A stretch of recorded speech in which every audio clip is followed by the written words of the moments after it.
Mreža udruga osoba s invaliditetom Dalmacije predstavila je web platformu Drugo lice invalidnosti koja je realizirana u sklopu istoimenog projekta.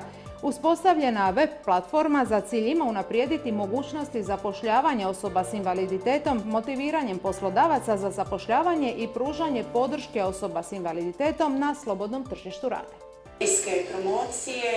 30-godišnja Iva po zanimanju je edukacijska rehabilitatorica. Završila je i poslijediplomski studij na ekonomiji i inicirala daktilografsku podršku studentima s oštećenjem sluha. Neki od radova objavljeni su u dječjem časopisu Svi. Freestyle znači improvizacija rima na licu mjesta. 20-godišnji Tibor od rođenja ima cerebralnu paralizu. Dolazi iz Osijeka gdje radi u call centru. Tibor je freestyle prvak u Hrvatskoj i jedan od najboljih repera na cijelom Balkanu. Ovo da vide, jednostavno kažem, nemaš pročita knjige od onoga što doživio sam kada radim rap. Strictly boom bap, alergičan sam na klep, hell yeah! I Tibor i Iva lica su kampanje Drugo lice invalidnosti koju provode mreža udruga osoba s invaliditetom Dalmacije i udruga za rehabilitaciju i edukaciju Visoki Jablani. Cilj projekta je jasan. Kojim želimo ovom kampanjom potaknuti i osobe s invaliditetom na aktivniju ulogu u životu zajednice, ali prije svega i poslodavcima pokazati da osobe s invaliditetom imaju i znanje, sposobnosti, kompetencije da žive od svog rada i da svojim radom bilo koju radnu organizaciju mogu nadograditi, nadopuniti i jednim pozitivnim stavom o životu sve ostale djelatnike motivirati na što učinkovitiji rad. Činjenica je da samo 5% osoba s invaliditetom u čitavoj Hrvatskoj ima posao, no točne brojke o radno osposobljenim osobama s invaliditetom na tržištu rada nisu nigdje zavedene. Stoga je u sklopu kampanje lansirana web stranica koja sadrži upravo te podatke. Na platformi osobe s invaliditetom mogu se prezentirati kroz svoje životopise, kroz kratki opis u stvari svojih sposobnosti i svojih kapaciteta. Jednako tako mogu staviti video uratke i kućne uratke o svojim sposobnostima, nekim talentima koje imaju.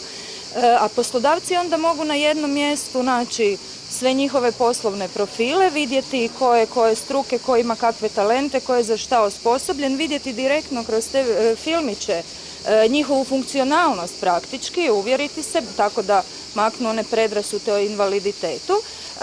Isto tako mogu objavljivati oglase, naravno za zapošljavanje osoba s invaliditetom, ali ono što je bitno, tu može doći do direktne komunikacije. Publika uopće nije nikakav problem. Trenutačno je na webu oglašeno tek jedno radno mjesto i to za web administratora ove stranice. Branimir je zadovoljio tražene osobine i pokazao kako predstavljen sustav funkcionira u praksi. Radit ću kao administrator, postavljat ću neke članke vezane uz osobe s invaliditetom, ispravljati greške i općenito sve vezano uz održavanje stranice Drugo lice invalidnosti. Pa ja osobno šta god da radim, trudim se dati sve od sebe. Sad za ostale ne mogu to tvrditi, a volim raditi, šta god da radim pokušavam biti dobar u tome.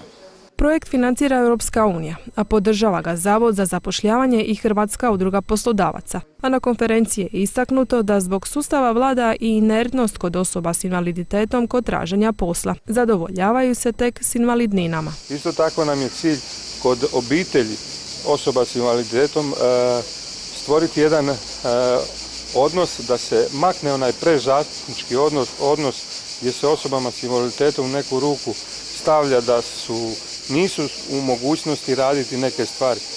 I najteže kategorije osoba s invaliditetom mogu se integrirati, mogu se uključiti u život i rad zajednice ako im uklonimo ograničenja. Poslodavci u zapošljavanju uzimaju u obzir tek materijalne dobiti od države, no prednosti u zapošljavanju osoba s invaliditetom su brojne, ističu prisutni. Većinom misle da ih neće zadovoljiti u radnom procesu, da neće biti dovoljno kvalitetni, da će poboljevati, da će puno izostajati iz posla.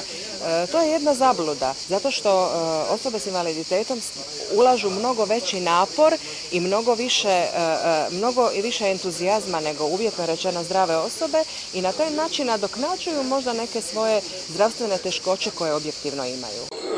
Razvio prvo Službeno provedba kampanje počinje u rujnu i trajaće do kraja ove godine, a početkom sljedeće godine stupa na snagu i Zakon o profesionalnoj rehabilitaciji i zapošljavanju osoba s invaliditetom. Tako da će sljedeće godine biti poznato koliko se poslodavci drže propisanih kvota kod zapošljavanja osoba s invaliditetom.